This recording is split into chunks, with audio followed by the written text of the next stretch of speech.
Allohga bo'lgan ishonch, hayot ne'mati, qalb xotirjamligi, ko'zlar quvonchi, saodat manzar kuyi.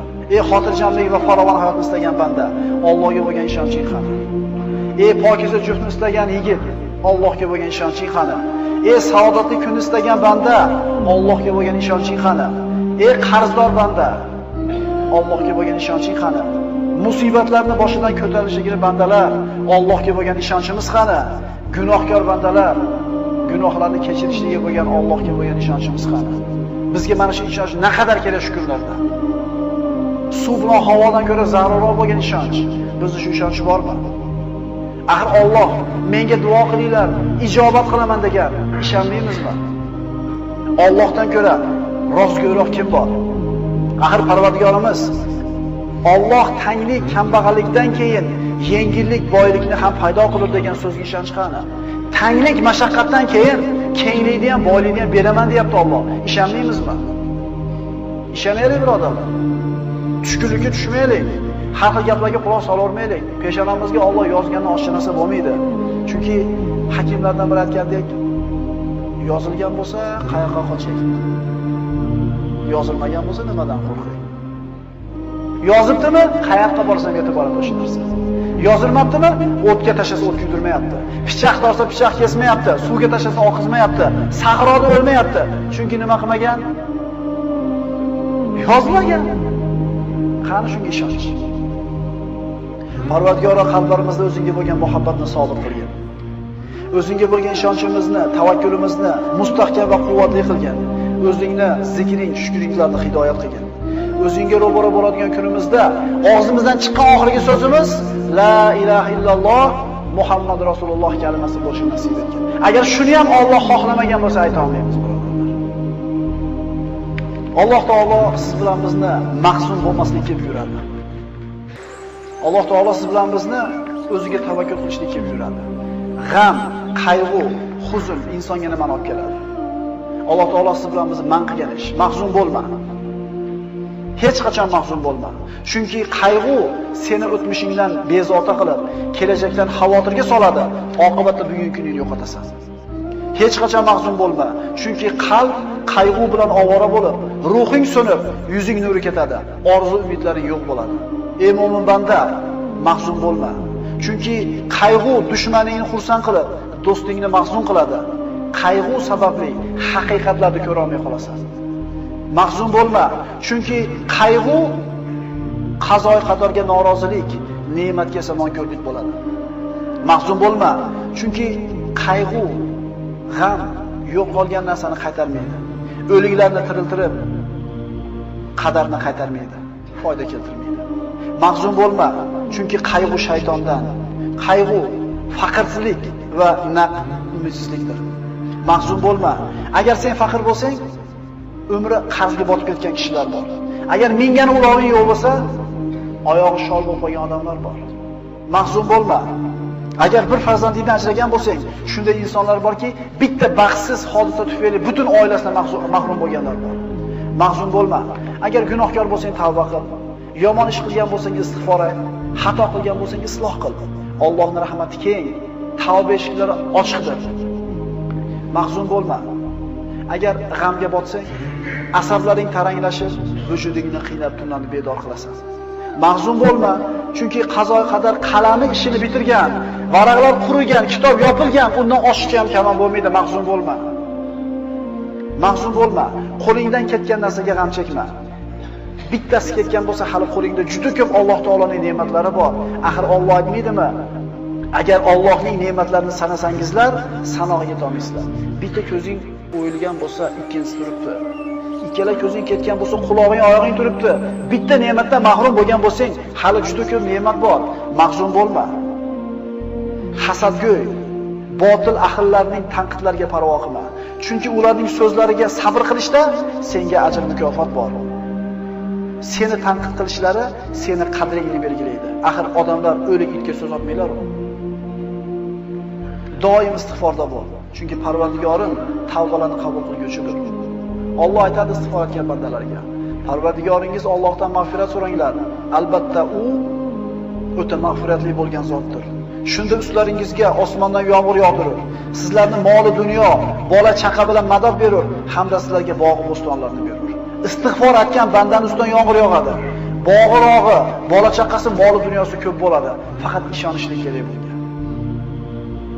Mahzun bo'lma. Kasallik albatta ketadi. Musibatlar albatta ko'tariladi. Gunohlar kechiriladi, qarzlar uziladi, mahbuslar ozod bo'ladi. G'oyiblar, ketganlar albatta qaytib keladi. Osiylar tavba qiladi, albatta yomonlar jazosini oladi. Mahzun bo'lma. Mahzun bo'lma. Modomiki odamlarga yaxshilik qilar ekansan, albatta mushkullalaring hal bo'ladi. Chunki odamlarga yaxshilik qilishlik inson o'zining mushkullarini hal bo'lishiga sabab bo'ladi. Mahzun bo'lma.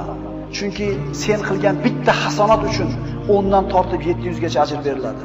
Balki undan ham ko'proq. Lekin qilgan gunohinggacha bittagina jazo beriladi. Mahzun bo'lma. Senda eng katta ne'mat bor. Chunki sen tavhid kalimasini aytganlardansan. Ahli qiblasan, musulmonsan, qo'lingni duoga ko'targan kishilardansan. Sen mahzun bo'lma. Mahzun bo'lma, chunki sen hayotning yengil og'ir, issiq sovuq, faqir boy holatida ham foyda ustasan. Rasul aytgan-ku, mo'minlar ishi ajablanadi. Qanaqa kun kelmas uni foydasiga. Yaxshi kun kelsa Allohga shukr qiladi, savob oladi. Mashaqqatli kun kelsa sabr qiladi, yana savob oladi. Bu faqat kimga berilgan? Mahzun bo'lmaydi musulmon odam. Mahzun bo'lma. Axir senda Qur'on bor, zikr, duo bor. Axir senda namoz, amr ma'ruf, sadaqa, boshqa savobli amallar bor. Boshqalarda yo'q bu narsa. Kim xohlardi dunyoda iymoningni berasan, dunyodagi hamma xohlagan narsani beraman desa, qaysi mo'min xohladi shu narsani? Odamlarga zulm qilayotgan, haqlarini yeyotgan, tuhmat qilayotgan, bo'xton qilayotganlar ham o'ladi. Zulm ko'rgan, sabr qilgan, savob umid qilgan kishilar ham o'ladi. Lekin Alloh taoloning huzuriga borganda kim yutuqda bo'ladi? Dunyo hayoti vaqtincha. Ad-dunya sa'a fajal xato degan Rasululloh. Dunyo 1 soatlik umr bor yo'q. Ana shu 1 soatni ibodatga aylantiringlar degan Rasululloh. Kim o'lmaydi? Kim o'lmaydi? Mahzun bo'lma. Axir qora bulutlarni tarqaganini, qorong'i tunni yorishganini, shamollarni to'xtaganini ko'rmaganmisan? Inshaalloh mashaqqatlaring rohatga, hayoting yorug'likka, kelajaging ne'matga to'lib boradi. Inshaalloh. Mahzun bo'lma. Agar oldingda chora qolmasa, yo'llar berkilib, umidsizlik bostirib kelsa, yo Alloh degan. Mahzun bo'lma. Agar musibat, baxtsizlik, xavotir kelsa, yo Alloh degan. Mahzun bo'lma. Agar keng dunyo tor bo'lib ketgan bo'lsa, ishlar og'irlashsa, yo Alloh deb nido qilgin. Mahzun bo'lma. Agar oldingda eshiklar yopilsa, yo Alloh deb nido qilgin. Odam boshiga qiyin kun tushsa, tashvish bostirib kelsa, o'zini o'tishga urib ko'radi, butishga urib ko'radi, undan yordam so'rab ko'radi, bundan pul so'rab ko'radi, unga dardini aytib ko'radi, bunga shikoyat qilib ko'radi-da, oxirida nima deydi? Alloh endi o'zing borsan endi. Qachon? Oxirida. Siz Alloh deng, mushkulingizni Alloh kimni qo'li bilan qana qilib hal qilib beradi, uni kim biladi? Chunki unga saharlarda hojatlarni so'rab qo'llar cho'ziladi. Qalblar uning marhamatidan umid qiladi. Uning ismini aytib, ko'ngillar taskin topadi, ruhlar orom oladi, asablar tinchlanadi. Uning ismini qalbingdan aytgin. Ishonib unga duo iltijo qilgin. Uning rahmatidan umid qil. U duolaringni eshitib turganiga va albatta ijobat qilishiga ishongin. Shunda agar shunday so'rasak, nima bo'ladi? Omonlik, xotirjamlik, farovonlik, to'kin sochinlik, quvvat, izzat, yordam, lutf, inoyat, ihson keladi Alloh tomonidan. Faqat shunga loyiq bo'lishlik kerak.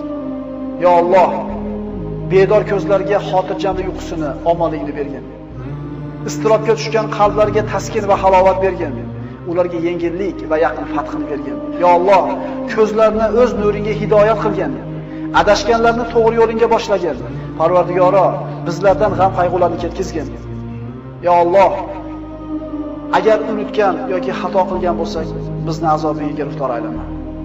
Parvardigoro, bizlarning zimmamizga bizlardan ilgari o'tganlarning bo'yinlariga qo'ygan yukingni yuklama. Bizlardan tashvish iztiroblarni ketkizgin. Xavf va xatardan yolg'iz o'zingdan panoh so'raymiz. Parvardigor, sendan boshqalarga suyanib qolishdan, boshqalardan umid qilib qolishdan panoh so'raymiz. Sen bizning hojamizsan. Yengil kunimizda, og'ir kunimizda, tashvishli xotirjam kunimizda Allohga o'ziga ishonaylik.